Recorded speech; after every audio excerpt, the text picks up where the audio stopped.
السلام عليكم ورحمة الله تعالى وبركاته. نحمده ونستعينه ونستغفره ونؤمن به ونتوكل عليه ونعوذ بالله من شرور أنفسنا ومن سيئات أعمالنا.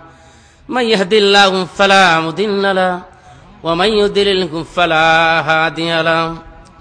ونشهد أن لا إله إلا الله وحده لا شريك له ونشهد أن محمدا عبده ورسوله الذي أرسله بالحق بشيرا ونذيرا وداعيا إلى الله بإذنه وسراجا منيرا. فقد قال الله تعالى في كلامه المجيد والفرقان الحميد. فأعوذ بالله من الشيطان الرجيم. بسم الله الرحمن الرحيم. فمن تبع هداي فلا خوف عليهم ولا هم يحزنون. إن الله وملائكته يصلون على النبي يا أيها الذين آمنوا صلوا عليه وسلموا تسليما. اللهم صل على محمد وعلى آل محمد كما صليت على إبراهيم وعلى آل إبراهيم إنك حميد مجيد. اللهم بارك على محمد وعلى آل محمد كما باركت على إبراهيم وعلى آل إبراهيم إنك حميد مجيد. لا إله إلا الله لا إله إلا الله سبحان الله والحمد لله لا إله إلا الله মুহাম্মাদুর রাসূলুল্লাহ। আজকের পবিত্র অনুষ্ঠানের সম্মানিত সভাপতি এবং মঞ্চে উপবিষ্ট আমার অত্যন্ত শ্রদ্ধাস্পদ ব্যক্তিত্ব জনাব অ্যাডভোকেট মোহাম্মদ দেলোয়ার হোসেন খান সাহেব মাদ্দাজিরুল আলী, মঞ্চে উপবিষ্ট আছেন মোহাম্মদ আজাহার খন্দকার মাদ্দাজিরুল আলী এবং আমার ভাই জনাব মাওলানা রফিক আহমেদ মাদ্দাজিরুল আলী আতালাল্লাহু উমরুহুম ওয়া বারাকাল্লাহু ফি হায়াতিহিম। আসুন আমরা প্রথমেই কালিমাতুশ শুকর আদায় করে নেই যে আল্লাহ পাক একটি মহতী অনুষ্ঠানে আসার এবং বসার তৌফিক দান করেছেন। আমরা পড়ি আলহামদুলিল্লাহ। একটু জোরে সোরে পড়ে নি আলহামদুলিল্লাহ। আমার ভাইরা, 7 দিন পর্যন্ত ডাঙ্গা ঐতিহাসিক ইসলামী মহাসম্মেলন ওয়াজ জন্মের পর থেকে আমরা শুনছি ডাঙ্গা ঐতিহ্যবাহী মহাসম্মেলনের কথা মানুষের কানে কানে মুখে মুখে বহমান। সারা রাত ব্যাপী যদি ওয়াজ শুনি, ফজরের নামাজ যদি না পড়ি, সেই ওয়াজের কোনো মূল্য আছে? জোরে বলি, মূল্য আছে কি? ওয়াজ দেওয়ার মানে হচ্ছে আমার ঈমানি জীবন, আমার জীবন সুন্দর হওয়ার কথা হচ্ছে কি করলে আমাদের জীবন সুন্দর হবে। আর সুন্দর জীবন কোনটা? সুন্দর হচ্ছে ইসলাম।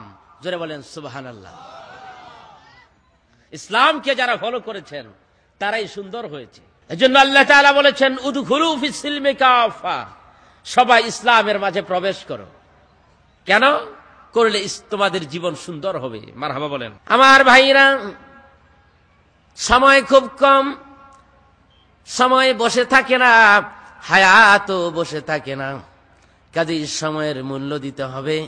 আল্লাহ পাক রব্বুল আলামিন কোরআন মাজিদের মাঝে ইরশাদ করেন ফামান তাবিআ হুদায়া ফালা খাউফুন আলাইহিম ওয়ালা হুম ইয়াহজানুন। So who follows guidance on them, there is no fear nor shall they grieve. যারা হুদাকে মানবে তাদের কোনো ভয় নাই, চিন্তা নাই। মারহাবা বলেন।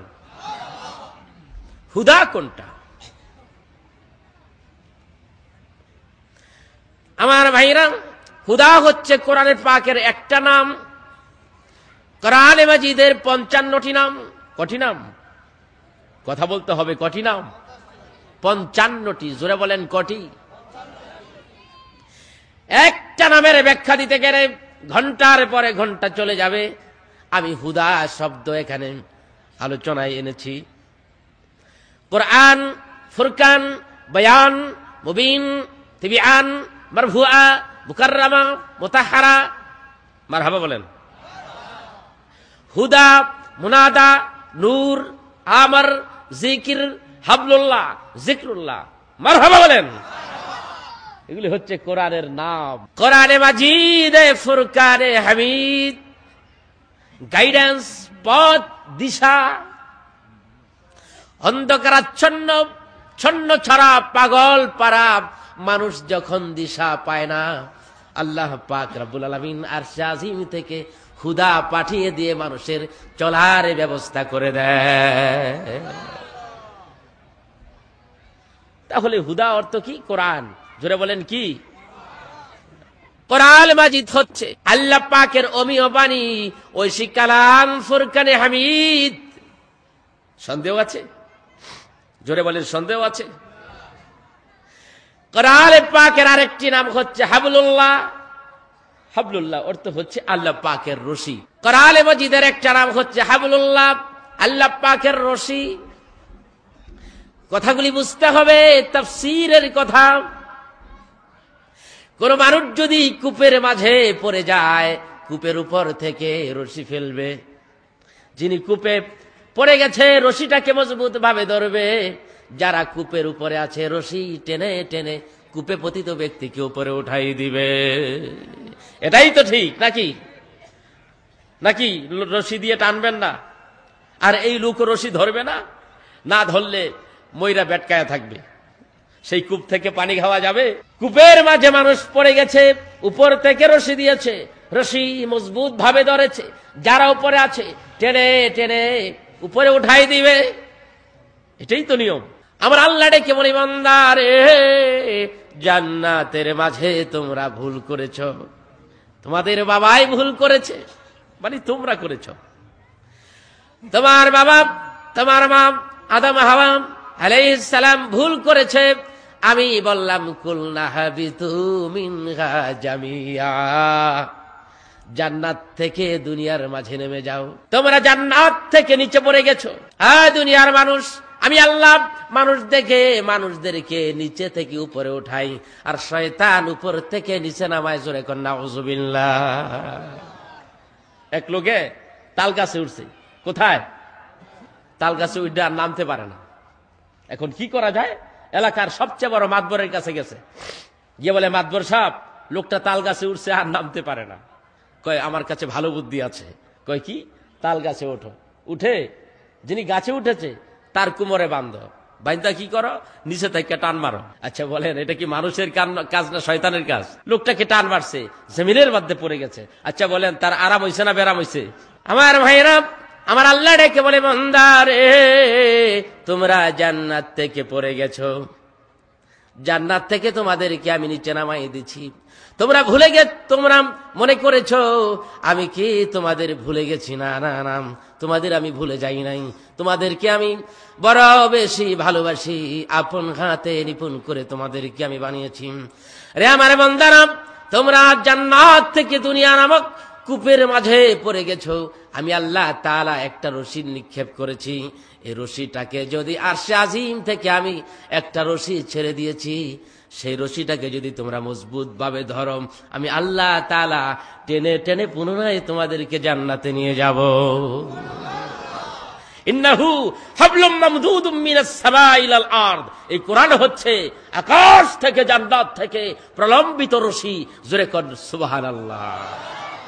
সেই রশিটাকে ধরতে হবে কিনা? আল্লাহ পাক বলেন, ওয়াতাসিমু বিহাবলিল্লাহি জামিআ। আল্লাহর রশিকে মজবুত ভাবে ধরো। ধরলে কি হবে? আমি আল্লাহ পুনরায় জান্নাতে উঠাই দেব। সুবহানাল্লাহ বলেন। ভাইরা আমার, কোরআন হচ্ছে হুদা। যুগে যুগে নবী রাসূলরা হুদা নিয়ে এসেছেন। আল্লাহ পাক বলেন, ওয়াল্লাযী আরসালা রাসূলাহু বিল হুদা ওয়া দীনিল হক। পড়েন, ওয়াল্লাযী আরসালা রাসূলাহু বিল হুদা ওয়া দীনিল হক। উনি এমন এক মাবুদ যে সত্তা, তিনি তার রাসূলের উপর হুদা নামক কোরআন নাযিল করেছেন। সুবহানাল্লাহ। আমার ভাইরা, শান্তির জন্য আমরা পাগল হয়ে গেছি, ছন্ন ছাড়া দিশেহারা হয়ে গেছি, শান্তি পাই না। আমাদের প্রধানমন্ত্রীরা, মন্ত্রী মিনিস্টাররা, গভর্নমেন্ট ট্রান্সফার হয়, কিন্তু একই রকম কাজ। মারহাবা বলেন। আরে ব্রিটিশদের মতবাদ তো আছেই, কাজেই কাজ তো একরকম হবে, মুদ্রার এপিট আর উপি। যাকে আমরা বর্তমান গভর্নমেন্টের জন্য দোয়া করব, বিরোধী দলের জন্য দোয়া করব। কি বলেন? আমি বলতেছিলাম পল্টন ময়দানে আজকেও পত্রিকা এসেছে, আমাদের মাননীয় দেশরত্ন শেখ হাসিনা কিছুদিন পর পর পায়রা উড়াই দেয়, শান্তির পায়রা। পায়রারে কয়, পায়রা রে, পায়রাই কই কি, কয় শান্তি লই আইস। পায়রাই কয় আমার সাইরা দে, এই যে জামু জিন্দিগিতে আর আসবো না। শান্তির মালিক কি পায়রা? আমাদের দেশে নেতারা, নেতৃবৃন্দগণ ফুটকার বস্তা উঠাই দেয়, শান্তি লই আইতো। ফুটকায় আসমারে গিয়া কয় ঠুস, মানে শান্তি ঠুস। আমার বাপজান, শান্তির মালিক আল্লাহ। জোরে বলেন কে? আমার আল্লাহ পাকের একটা নাম হচ্ছে সালাম। আল্লাহর নাম কি? শান্তিদাতা। শান্তির মালিক কে? আপনাদের ডাঙ্গার সালাম না, আল্লাহ পাক সালাম, সে হচ্ছে আব্দুস সালাম। আমার ভাইরা, তামাম জাহান ব্যাপী যদি কোরআনকে ফলো করে, আবার পুনরায় শান্তি চলে আসবে। কিন্তু দেশের মানুষেরা কি করল? এক এক দেশের এক এক নেতারা, এক এক দার্শনিক বিভিন্ন রকম মতবাদ রচনা করল। মাও সেতুং রচনা করল মতবাদ, কার্ল মার্কস করল, আব্রাহাম লিঙ্কন করল, জাতীয়তাবাদ করল, সমাজতান্ত্রিক দল করল, ধর্ম নিরপেক্ষবাদ করল, বিভিন্ন ইসলামী দলের লোকেরাও কিছু সাজাইলো। আমার আল্লাহ ডেকে বলেন, আরে বান্দানা, আমি আল্লাহ তোমাদের কি সৃষ্টি করেছি, আমি আল্লাহ জানি কিভাবে তোমাদের শান্তি হবে। শান্তি তখনই হবে ফামান তাবিআ হুদায়া ফালা খাউফুন আলাইহিম ওয়ালা হুম ইয়াহজানুন। কোরআনকে ফলো করো, তখনই শান্তি আসবে। মারহাবা বলেন। কাজেই কি করতে হবে? কোরআন মাজিদ তেলাওয়াত করতে হবে। কি করতে হবে? কোরআন পড়তে হবে, বুঝতে হবে। আসুন কোরআন পড়ি, কোরআন বুঝি, কোরআনের আলোকে জীবন গড়ি। ঠিক না বেঠিক? মেয়েদেরকে কোরআন শিখাতে হবে, আপনারও পড়তে হবে। যেই ঘরে যেই মেয়েরা প্রতিদিন সকালে কোরআনে পাক তেলাওয়াত করেন, আল্লাহর হাবিব বলেন, যেই ঘরে প্রতিদিন কোরআনে পাক কালামে পাক তেলাওয়াত হয়, সেই ঘরে প্রতিদিন 24 ঘন্টা আল্লাহ পাকের রহমত নাজিল হয়ে যায়। কিন্তু মেয়েরা তো আজকে পড়ে না, ঘুমোতে উঠেই ডিশ সিরিয়াল চাপ দেয়। ইন্ডিয়ার বোম্বের নেকাট চলে আসে, এদেশের মা বোনদের ছেলেদের চরিত্র নষ্ট হচ্ছে। এই জন্য আমি বলি, কোরআন শিক্ষা করো তুমি, কোরআন আল্লাহর বাণী, এই কোরআন বানাবে তোমায় জান্নাতের রানী, জান্নাতের রানী।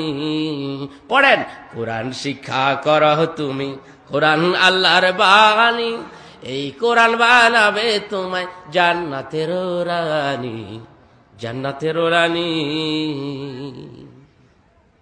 এই কোরআন হচ্ছে জীবিত কোরআন। কোরআন কি? ওয়াল্লাহু হাইয়ুন ওয়াল কুরআনু হাইয়ুন। আমার আল্লাহ যেমন জীবিত, কোরআনে পাকও জীবিত। আমি বলছিলাম আল্লাহ পাক জীবিত। আল্লাহ জীবিত না মৃত? আল্লাহ পাক জীবিত, কোরআনও জীবিত। মারহাবা বলেন। আল্লাহ পাকের সাথে কেউ দুশ্মনী করে পারে না, কোরআনের সাথেও কেউ দুশ্মনী করে পারে না। পৃথিবীর সমস্ত ধর্মগ্রন্থকে কম্পিউটারের ভিতরে দেয়া হলো, কম্পিউটার বলল কিছু ভুল আছে।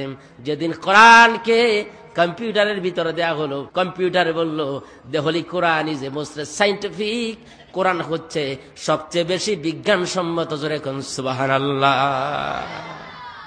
কোরআনের মাঝে ভুল আছে? লা ইয়াতিহিল বাতিলু মিন বাইনি ইয়াদাইহি ওয়ালা মিন খালফিহি। কোরআনের পিছন থেকে, সামনে থেকে, কোথাও থেকে ভুল আসতে পারে না। জোরে কোন সুবহানাল্লাহ। আমার ভাইয়েরা, যারা কোরআন পড়বে, কোরআন সুপারিশ করবে। ইয়াসফাউল কোরআন ইলা ইয়াউমিল কিয়ামাহ, কিয়ামতের কঠিন ময়দানে কোরআন সুপারিশ করে নিবে। কাজেই কোরআন পড়া উচিত কিনা? জোরে বলেন, উচিত কিনা? আমার ভাইয়েরা, কোরআন হচ্ছে অমীয় বাণী, কোরআন হচ্ছে আল্লাহ পাকের বাণী, যার মাঝে কোনো ভুল নাই। একদল কাফির মুশরিক আসছে, সাথে আছে ইহুদি, ডেকে বলে মুহাম্মদ গো, তুমি নাকি জিনদের আশ্রয়ে তাওরাত জবুর নকল করে কোরআনগুলি লিখে ফেলো। নাউজুবিল্লাহ বলেন। কোরআন কার বাণী? মুহাম্মদ, তোমার কোরআন থেকে কিছু শুনতে চাই। আল্লাহর হাবিব বলে ঠিক আছে, কোন সূরা শুনবা, কোন আয়াত শুনবা? এবার ইহুদিরা বলে কিছু কোরআনের প্রথম থেকে কিছু শোনায় দাও। আল্লাহর হাবিব এবার কিছু আয়াতে কারিমা শোনায় দিলেন এইভাবে, আলিফ লাম মিম যালিকাল কিতাবু লা রাইবা ফীহি। ইহুদি বললেন স্টপ ইউর রিসাইটিং, তেলাওয়াত বন্ধ করুন। বলছে কেন? আপনার বলতে হবে আলিফ লাম মিমের অর্থ কি। আচ্ছা বলেন, আলিফ লাম মিমের অর্থ কি কেউ জানে? কোন আলেম ওলামা জানে? কোন আলেম জানে না, কোন মুফাসসির জানে না, কোন বক্তা জানে না। জানে? এটা কি? এটা কি অনর্থক? আমার ভাইয়েরা, ইহুদি খাতা নিল, কলম নিল, কাগজের মাঝে কলম দিয়া গুতাইল, দেখে বলে মুহাম্মদ বুঝতে পেরেছি আলিফ লাম মিমের সংখ্যা দাঁড়ায় ৭১। বুঝা গেছে তোমার দ্বীন ইসলাম মাত্র ৭১ বছর টিকবে। জোরে কোন নাউজুবিল্লাহ। দ্বীন ইসলাম মাত্র ৭১ বছর টিকবে। ফাতাবাসসামা রাসূলুল্লাহ, রাসূল পাক সাল্লাল্লাহু আলাইহি ওয়াসাল্লাম একটু মুস্কি হাসলেন। হযরত ওমর ডেকে বলে ইয়া রাসূলুল্লাহ, ইয়া হাবিবাল্লাহ, পারমিশন দেন ইহুদিরে চর মাইরা প্রস্রাব করাই দেই। আল্লাহর হাবিব বলে ওমর খামোশ হও। আল্লাহর হাবিব কি বলেন, ইহুদিরা আমি আরেকটা আয়াত শোনাই দেই। ঠিক আছে শোনান। এবার আরেকটা আয়াত শোনাই দিলেন, আলিফ লাম রা কিতাবুন উহকিমাত আয়াতু। ইহুদি বলে থামো। আবার কলম নিলেন, খাতা নিলেন, আলিফ লাম রা এবার লেখলেন। এবার ইহুদি ডেকে বলে আলিফ লাম রা এর সংখ্যা দাঁড়ায় ২৭১। সুবহানাল্লাহ বলেন। আল্লাহর হাবিব ডেকে বলে আরেকটা আয়াত শোনাই দেই, শোনাও। আলিফ লাম মিম রা সংখ্যা দাঁড়ায় ২৭১, ২৩১, ৭১। এবার ইহুদিরা তা বলে মুহাম্মদ গো, তোমার উপর অবতীর্ণ কোরআনে পাকের যেই বিচ্ছিন্ন হরফগুলি, এগুলি এক একটা অক্ষর এক এক রকম সংখ্যা দাঁড়ায়। এখন আমাদের মাথার স্ক্রু ঢিলা হয়ে গেছে, আমরা বুঝি না এটার কি রহস্য। সুবহানাল্লাহ বলেন। আল্লাহর হাবিব কি বলি, হে ইহুদির বাচ্চারা, তোমরা মনে করেছো আলিফ লাম মিম শুধু শেষ। না না না না, আমার আল্লাহ পাক রব্বুল আলামিন আমার উপর ১১৪ খানা সূরা নাজিল করেছেন। ২৯টি সূরার প্রথমে আল্লাহ পাক রব্বুল আলামিন এইরকম আলোক আলোক বিচ্ছিন্ন বিচ্ছিন্ন হরফ দিয়া কোরআন সাজায় দিয়েছে। এর অর্থ আমি সারা আর আমার মাহবুব সারা কেউ জানে না। জিবরিল ডেকে বলে ইয়া রাসূলুল্লাহ, ৭ আসমান ভেদ করে আলিফ লাম মিম নিয়ে আসলাম, আমি কিছুই জানলাম না, আপনি নাকি ভালো করে জানেন। আলিমতু ওয়া ফাহিমতু, আমি বুঝতে পেরেছি। আল্লাহর হাবিব ডেকে বলে জিবরিল রে, এটা তোমার বুঝার ব্যাপার না। ইন্নাহা সিররুম বাইনাল্লাহি ওয়া বাইনা নবী। আলিফ লাম মিমের অর্থ, এর রহস্য, এর ভাব, এর ভেদ আমি এবং আমার মাবুদের সাথে প্রেমের আলাপ। জোরে কোন সুবহানাল্লাহ। তা প্রেমের আলাপ আমার বাবুদের সাথে, আমার নবীর। জোরে কোন সুবহানাল্লাহ। ভুল ধরতে পারবে? আল্লাহ তাআলা জবাব দিয়ে দিলেন, হে দুনিয়ার মানুষেরা, ওয়ালাম তাখাওয়ালা আলাইনা বা'দাল লাকাবিল। আমার বন্ধু যদি কোরআনকে বানিয়ে লিখতেন তাহলে কি হতো, লাখাযনা মিনহু বিল ইয়ামিন, আমি আমার বন্ধুর ডান হাত আমি ধরে ফেলতাম। সুম্মা লাকাতা'না মিনহুল ওয়াতিন, আমি আমার বন্ধুর ডান রগগুলি কেটে দিতাম। জোরে কোন নাউযুবিল্লাহ। বন্ধুকে অত্যন্ত জালিমপূর্ণ কথা বলেছে। না, আমার বন্ধু কোনদিন আমার সাথে গাদ্দারি করতে পারে না।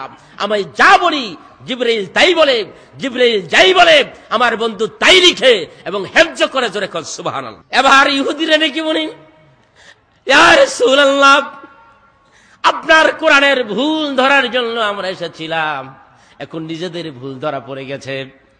এখন একটা কাজ করেন, কালামে পাক থেকে কিছু আয়াতে কারিমা আমাদেরকে শোনায় দেন। এবার আল্লাহর হাবিব কিছু কোরআনে পাক তেলাওয়াত শোনায় দিবেন। কিতাবের মাঝে আসছে, আল্লাহর হাবিব যখন কালামে পাক তেলাওয়াত করতেন, তার পার্শ্বে যদি কোনো মানুষ থাকতো, মানুষগুলি পাগলের মতো হয়ে যেত।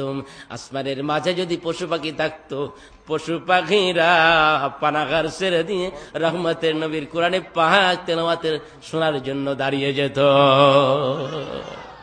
হযরত দাউদ আলাইহিস সালাম যখন জাবুর তেলাওয়াত করতেন, পাখিগুলি এসে পক্ষীকুল এসে জাবুর তেলাওয়াত শুনতেন। হাদিসের মাঝে আসছে, হযরত আদম সাফিউল্লাহ থেকে আমার হযরত ঈসা রূহুল্লাহ পর্যন্ত যতগুলি নবীকে যত মুজিজা আল্লাহ পাক দান করেছেন, আমার নবীকে এর চেয়ে বেশি দান করেছেন। জোরে কোন সুবহানাল্লাহ। তাহলে বোঝা গেল হযরত দাউদ নবীর চেয়ে আমার নবীর কণ্ঠ বেশি সুন্দর। জোরে কোন সুবহানাল্লাহ। ইহুদিরা ডেকে বলে, মুহাম্মদ, আমরা তোমার ভুল ধরার জন্য এসেছিলাম, নিজেদের ভুল ধরা পড়ে গেছে। তোমার ভুল যখন ধরতেই পারলাম না, এখন কিছু কালামে পাক আমাদেরকে একটু শোনায় দাও। রহমতের নবী এবার কালামে পাক শুরু করে দিলেন। এইভাবে পড়েন, ইয়াসিন ওয়াল কুরআনিল হাকীম। পড়েন, ইয়াসিন ওয়াল কুরআনিল হাকীম ইন্নাকা লামিনাল মুরসালিন। হযরত আবু বকর নজর করে দেখে সব সাহাবীদের চোখের মাঝে পানি, রহমতের নবীর চোখের মাঝে পানি, ইহুদিদের চোখের মাঝে পানি, সবার চোখে পানি। হঠাৎ করে ইহুদিরা ডেকে বলে, ইয়া রাসূলুল্লাহ, ইয়া হাবিবাল্লাহ, আপনার কোরআন পাক তেলাওয়াতে বন্ধ করেন। কেন গো ইহুদিরা? আপনার কোরআনে পাক তেলাওয়াত আর সহ্য করতে পারি না। নবী গো, ভুল করেছি, আপনার দুটি সুন্দর হাতখানা আমাদের অপবিত্র হাতের মাঝে লাগাই দেন আর আমাদেরকে কালেমা পড়াই দেন। আর ইহুদি থাকলাম না, আপনার কালামে পাক তেলাওয়াত শুনে আর আপনার সুন্দর চেহারা দেখে বুঝতে পেরেছি, লাইসা বিওয়াজহিন কাযাব, এই চেহারা কোন মিথ্যাবাদীর নবীর চেহারা না। ও নবী গো, আমাদেরকে আপনার উম্মত বানাইলেন আর কালিমা পড়াই দেন, লা ইলাহা ইল্লাল্লাহু মুহাম্মাদুর রাসূলুল্লাহ। কোরআনের সাথে গাদ্দারি করে কেউ পারবে? জোরে বলেন, পারবে? পারবে না। আফগানিস্তানের ওসামা বিন লাদেনকে দেশান্তর করা হলো, সাদ্দামকে গ্রেফতার করা হলো। কাফের মুশরিকরা বলে, মুসলমানেরা কোরআন পড়ে পড়ে বোমা বানায়। নাউজুবিল্লাহ কোন। আর আমগো দেখলে কই, হুজুর আজ্ঞান। আমি কই কেল লাইগা? কই ব্যাগটা একটু খোলেন। আমি কই কেল লাইগা? কই দেখি বোমা আসেনি। বলে কি না? খালি মৌলবীরা বোমাবাজ নয়, যারা বোমাবাজ তারা মৌলবী নয়, তারা মুখোশ পরেছে। ঠিক না বেঠিক? আমার ভাইরা, America, London, Japan, Britain, England, Finland কোরআনের বিরুদ্ধে লেখা হলো। বাংলাদেশেও প্রথম আলোতে লেখে, নাস্তিকরা লেখে। ঠিক না বেঠিক? পারবে? কোরআনকে বন্ধ করতে পারবে? ওয়াল্লাহু মুতিম্মু নূরি, আল্লাহ পাক এই প্রদীপ জ্বালাই দিবেন। সুবহানাল্লাহ বলেন। এবার কাফের মুশরিকরা কয়, দেখি মুসলমান বোমা বানায়, দেখি একটু